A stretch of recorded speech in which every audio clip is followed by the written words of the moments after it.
Test എന്ന് പറഞ്ഞവർ ഇന്നത്തെ ലേഖനഭാഗത്തിൽ വെച്ചിട്ട് പൗലോസ്ലിയ തീത്തോസിന് എഴുതിയ ലേഖനത്തിലുള്ള മനോഹരമായിട്ടുള്ള വചനങ്ങളാണ് നമ്മൾ വായിച്ചു കേട്ടത്. ഇതിന്റെ ഏറ്റവും ഒടുവിലത്തെ ഭാഗത്തേക്ക് വരുമ്പോൾ പൗലോസ്ലിയ തീത്തോസിനെ ഉപദേശിക്കുന്ന കാര്യങ്ങളുണ്ട്. അതായത് ഇന്ന കാര്യങ്ങൾ നീ ജനങ്ങളെ ഉദ്ബോധിപ്പിക്കണം എന്ന് പറഞ്ഞിട്ട് പൗലോസ് തീത്തോസിന് പറഞ്ഞു കൊടുക്കുന്ന ചില കാര്യങ്ങളുണ്ട്. അതിൽ പൗലോസ്ലിയ പറയുകയാണ്, എല്ലാ മനുഷ്യരെയും കുറിച്ച് നന്മ പറയാനായിട്ട്, തിന്മ പറയാതിരിക്കാനായിട്ട് നീ അവരെ ഉദ്ബോധിപ്പിക്കണം. രണ്ടാമതായിട്ട് തികഞ്ഞ മര്യാദയോടുകൂടി മറ്റുള്ളവരോട് പെരുമാറാനായിട്ട് നീ അവരെ ഉപദേശിക്കണം.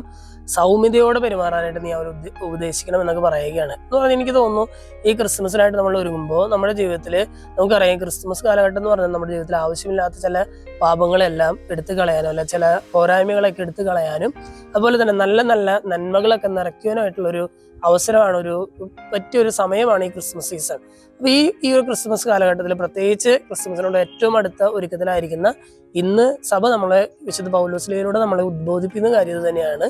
ഈ 2-3 കാര്യങ്ങൾ നമ്മുടെ ജീവിതത്തിൽ ഉണ്ടാകട്ടെ. ആരെയും പറ്റി തിന്മ പറയാതിരിക്കാനായിട്ട് നമുക്ക് സാധിക്കുക. ക്രിസ്മസ് കാലഘട്ടത്തിൽ നമുക്ക് വളർത്തിയെടുക്കാവുന്ന ഒരു സുഹൃതമാണ് ആരെയും പറ്റി തിന്മ പറയാതിരിക്കുക.